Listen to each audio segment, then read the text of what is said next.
Hello, and welcome to All About Billings. We are a show dedicated to discovering the people that make Billings a great place to work and live. We will interview business people, community leaders, entrepreneurs, artists, entertainers, and all sorts of cool people. And we will learn from their successes, their failures, and their connection to Billings. I am your host, Nancy Brook, broker and owner of Billings Best Real Estate, and today it is my privilege to have as my guest Onnie Michalsky. Now, Onnie is a licensed therapist, podcaster, and mother of 6. She is founder of Moms Without Capes, and I am excited to hear all about Onnie and her interesting business venture. Welcome to the show. Thanks, Nancy. This is exciting to be here. Oh, great. Well, it's really wonderful to have you here. So, first of all, tell us a little bit about yourself. Sure. So, as you mentioned, I am a licensed therapist, a podcaster, and a mom of 6. And I am a transplant to Billings. In 2009, I transplanted to Montana. My husband's from here. And since then, I've just made Montana my home. Where are you from originally? I'm originally from the East Coast. I'm from Philadelphia. Okay, we don't see a lot of people from the East Coast moving here.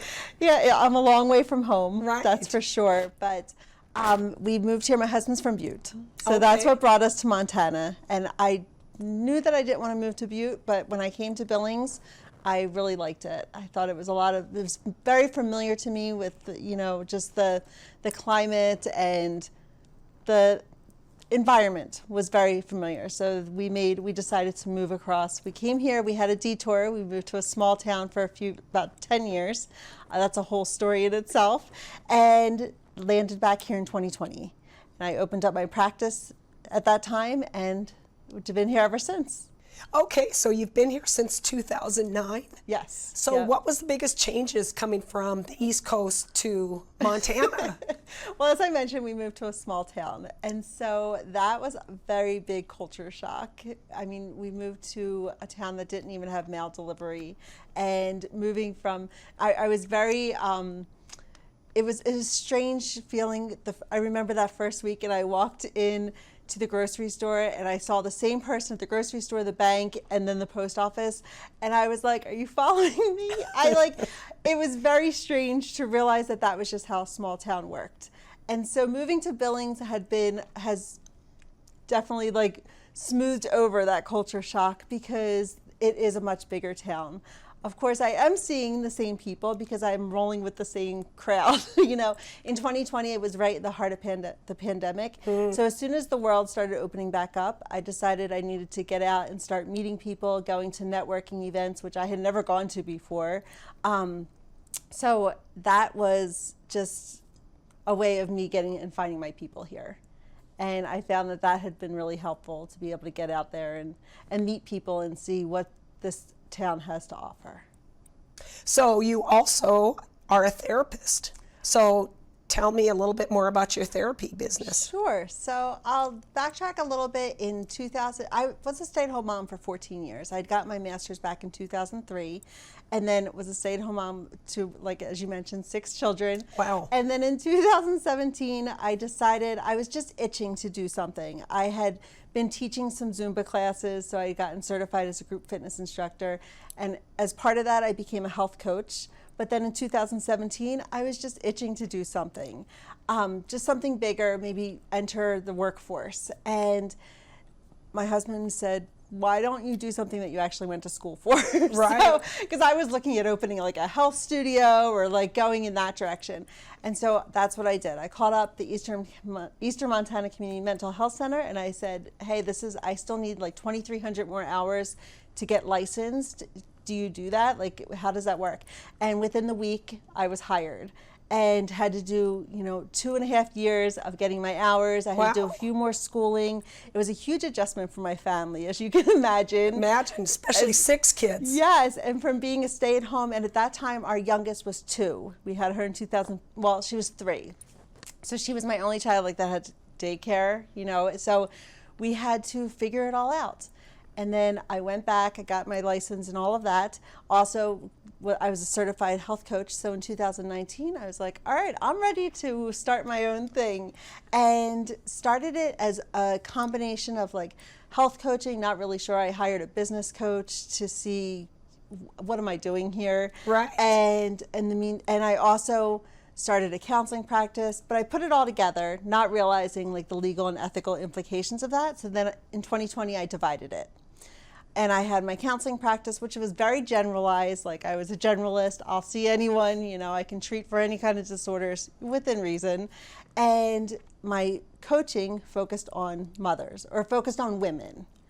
I evolved into creating I had to do a lot of soul searching as to like what was my experience like and what can I bring to the table here, and realized back in 2011 I really struggled with supermom syndrome. Up to that point, I felt like I had to be everything to everybody, and I felt a lot of resentment towards my husband. I felt that I couldn't even go for a walk, and I had to do my own work to be able to break free from that and let go of the perfectionism and the people pleasing and set some stronger boundaries and really take a look at those expectations that were holding me back.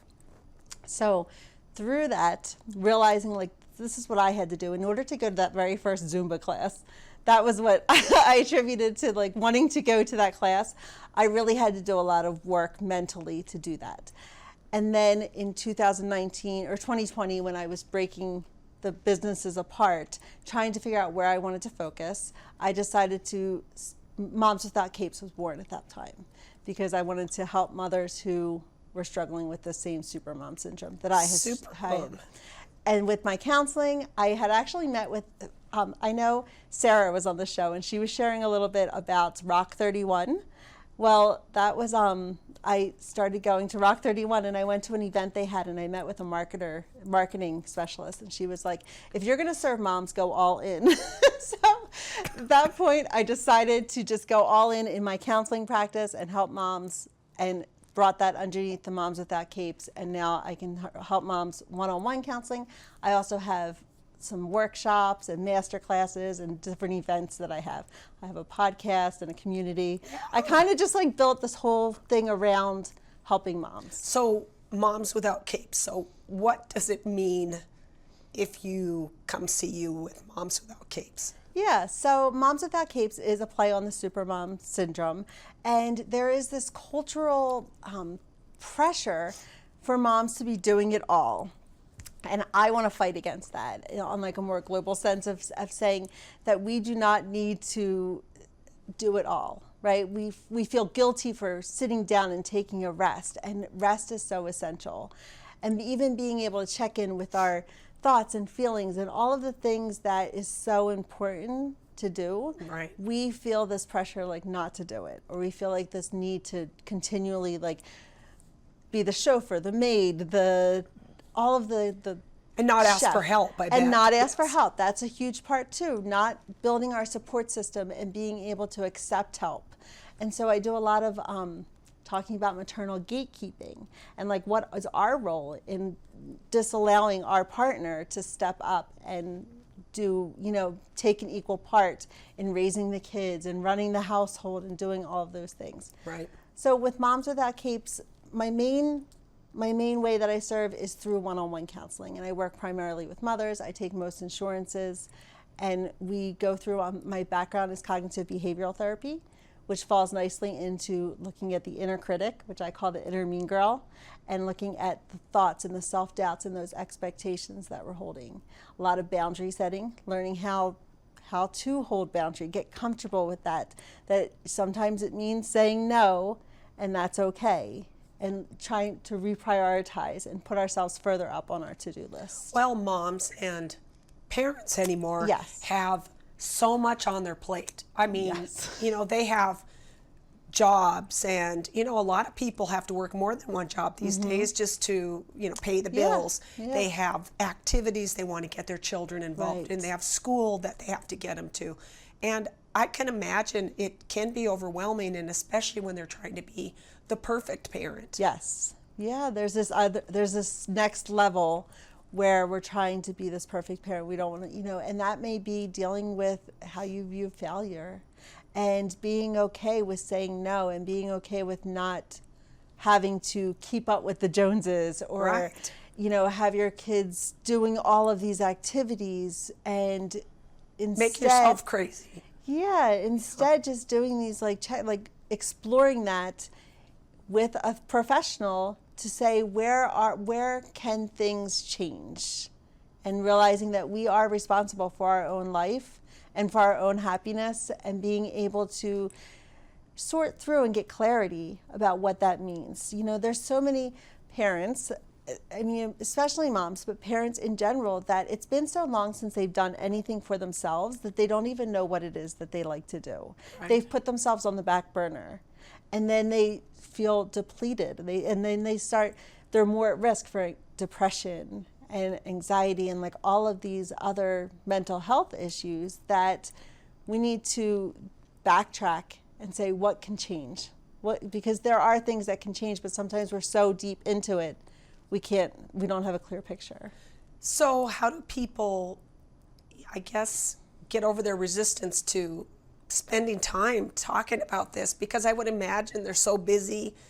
Maybe they don't want to spend money on it, even though Yes. they might have some insurance. I mean, it must just feel like, oh my Right. gosh, one more thing to do, even though it could Absolutely. help them. Right. That, Nancy, that's been like one of my hardest things. Yeah. I'm always like, well, I'm trying to help moms recognize that they're worthy of making space for. But I'm like preaching to the choir because they're like, I don't have time to work with you. Right. Because I have all these other things to do. Yeah. So a lot of the things I do, on social media and when I'm out in the public and doing workshops and stuff, is a lot of that education and helping women recognize their own self-worth. Like they are worthy, because we do make time for the things that we deem important. Right. But it's just that we've pushed ourselves so far down that we no longer think that we matter, and that everyone else's needs are more important than ours. So helping moms recognize that their needs are as important as everyone else's. And that whole, the metaphor about you've got to put your own mask on before you help other people. Right. And that's so true. And your family, I often go that route. Like, your family deserves to have a mom that's her best version. And when you're operating with an empty cup, you're not your best version. And so let's backtrack and let's get that different. Let's look at that differently. So talk about some of your success stories. That must feel really fun when you Yes. can help moms get from a place of being maybe overwhelmed and feeling discouraged about life Yep. to transitioning into a different way of being. Yeah. So I've had quite a few success stories, but I've never had anyone actually ask me. So let me think. I had one client who she came to me. She was an empty nester, or she came to me when her son was a senior. And so she was about to be an empty nester, about to go to college. And she was struggling in her relationship with her partner because she felt like she had always been the one to like cook dinner and do everything with her son, and now this identity was being ripped from her, because while she's always going to be a mom, she was like, well, now what? Like, she had this time, Right. like she was like already like engaging in anxious thoughts, thinking of who is she now? And it's been so long since she had done anything for herself, 18 years, that she was really struggling with that. So we probably worked together, I would say maybe 4 or 5 months, and we explored that. What does that look like? Like, engaging in little social experiments. Like, what would it look like if you were to do this? What would it look like if you called up a friend and just asked her for coffee? And really just re-engaging in life and seeing, what did you used to enjoy way back when as a child?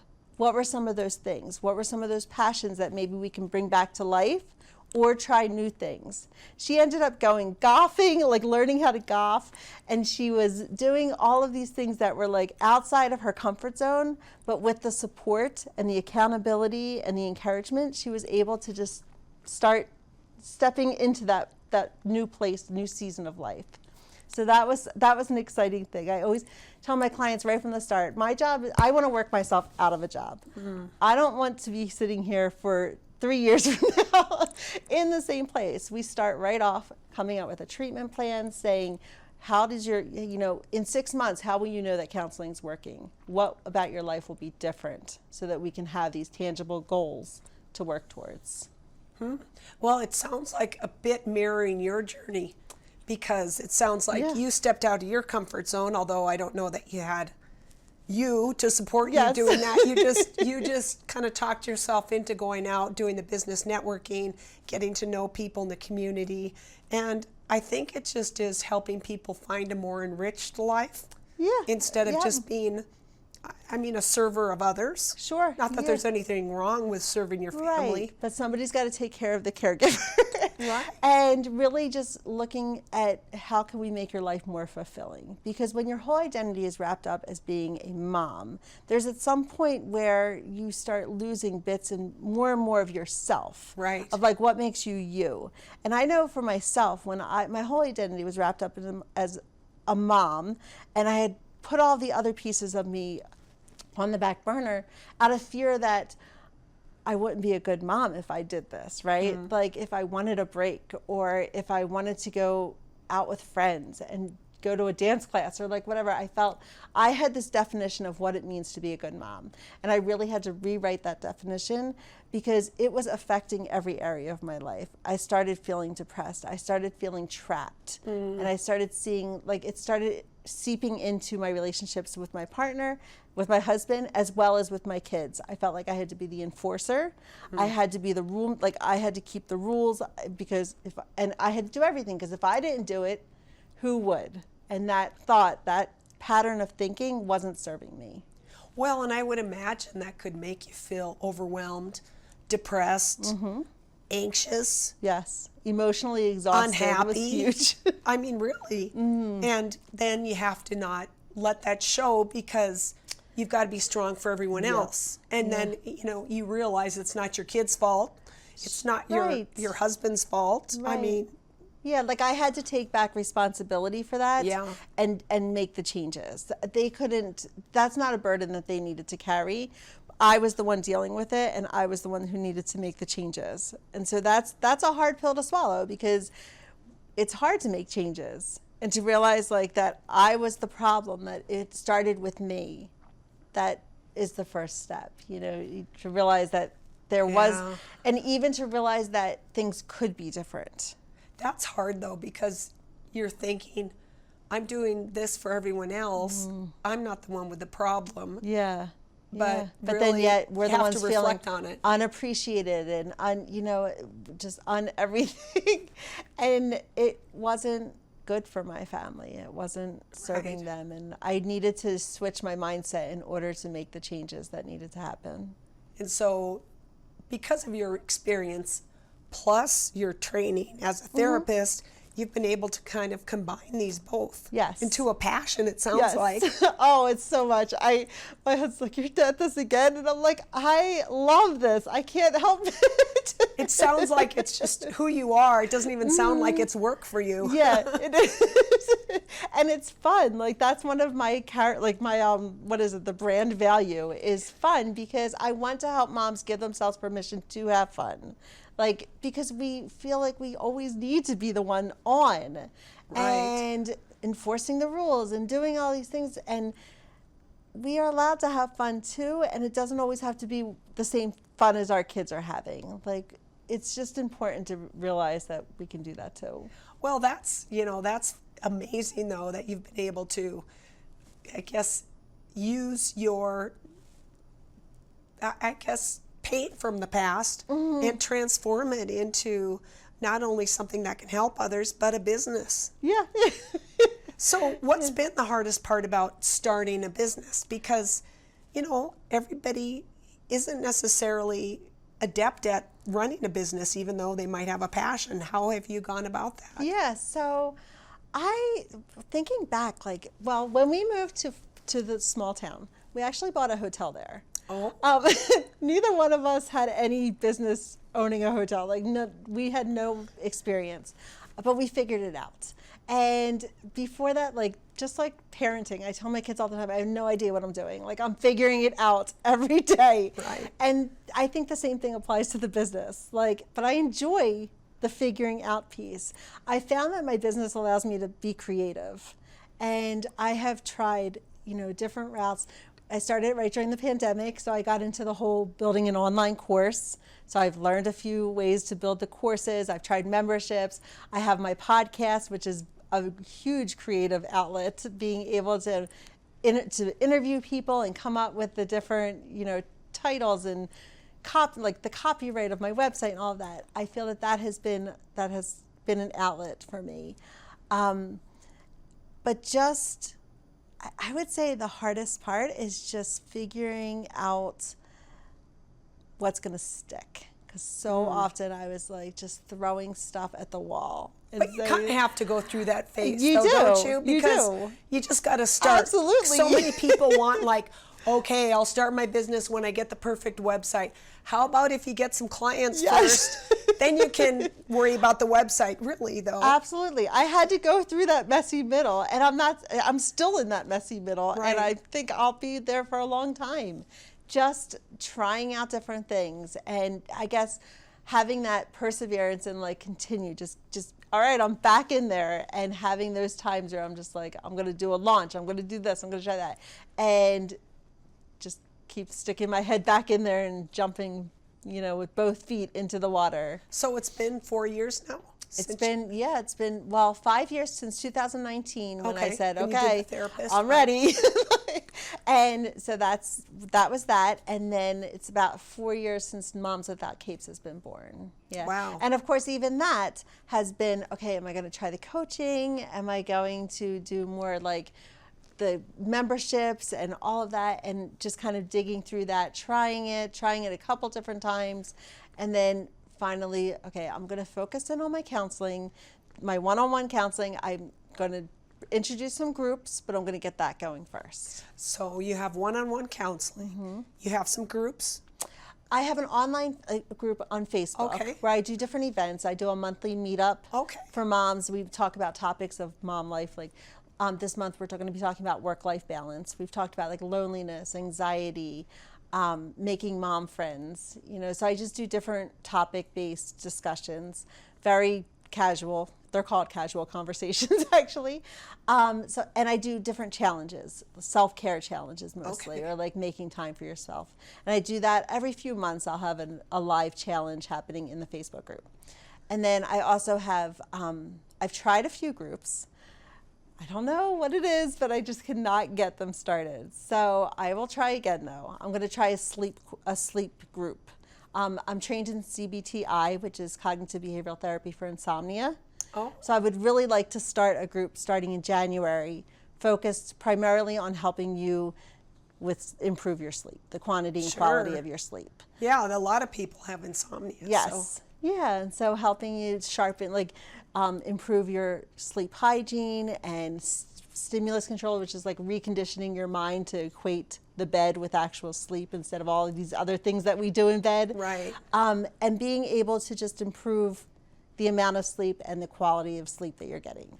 So I will do the groups starting in January. Okay. And then I have the podcast as well. Those are like the main. And so what is your podcast? I don't think I know It's the Moms name. Without Capes. Oh, okay. Yeah, So it's Moms Without. And I offer practical solutions for reclaiming your sense of self within motherhood.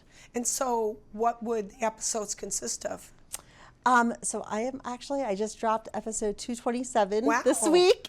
Congratulations. Yes, Do you do it weekly? I do it weekly, yeah. And it's a mixture of solo casts, like me talking, as well as guest interviews. I've also interviewed some guests right here in Billings. And so you might recognize some names that are on it. And that focuses mostly on like boundary setting, people pleasing, just mental health, self-care, the topics that help you reclaim your sense of self. Okay. Well, that's pretty impressive. Yeah. It's Over 200 it's fun, episodes. Yeah, I started that, I think, at least 3 years ago. Yeah, I just did my 3-year anniversary this summer. Wow. Wow. Well, so how has Billings responded to this business? Because it's unique. Yeah. I mean, counseling's not unique, but Right. this particular aspect is unique. Yeah, there's lots of counselors that are generalists. In fact, I started a mental health professionals networking group to meet other counselors and other professionals working in the mental health field.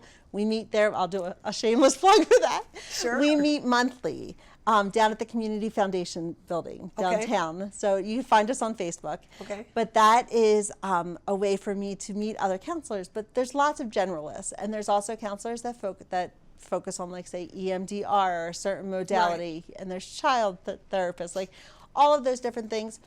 But I wanted it to be unique because I wanted to, the niche down, that's like the big thing in the business world. Right. And be able to serve from a place of experience that I get it. I get what it's like to be an overwhelmed, crazy mom. Right. Who thinks she needs to do everything. And so that was just my thinking behind why I niched down and was able to hone in on the population I would like to serve. As far as Billings, like, people are finding me, which is exciting, and I have an in-person office right in the Heights. Oh, so I serve great. a lot of women that are, even that come from the West End, but mostly in the Heights or Shepherd area will come. And then I also offer virtual sessions. Okay. So you can work with people who aren't necessarily Yeah, in I have Billings. Miles City. I've got some in, like, Rosebud and wherever in Montana. I'm licensed. It's amazing. The counseling license covers people in Montana. So outside of Montana, I have other services. I forgot to mention I'm also a Fair Play facilitator. Okay. And so what that is Fair Play helps you redistribute the household labor, like what Oh. it takes to run a home and raise a child. So it kind of gamifies it. Okay. And helps partners or couples communicate about what it takes. Cool. The invisible mental load, it makes it visible. Well, before we leave, I want to make sure that people know how to find you. Sure. So tell us, how do we get a hold of you? So on my website, momswithoutcapes.com. And then if you do /start, you can schedule a consultation, a free 15-minute consult, and we can see if counseling or working together makes sense. Well, it has been such a delight to have you here. I love your energy. Yeah, thank you, Nancy. Thanks so This much has for been fun. joining us. And everybody, thank you for joining us on All About Billings, and we hope to see you next time.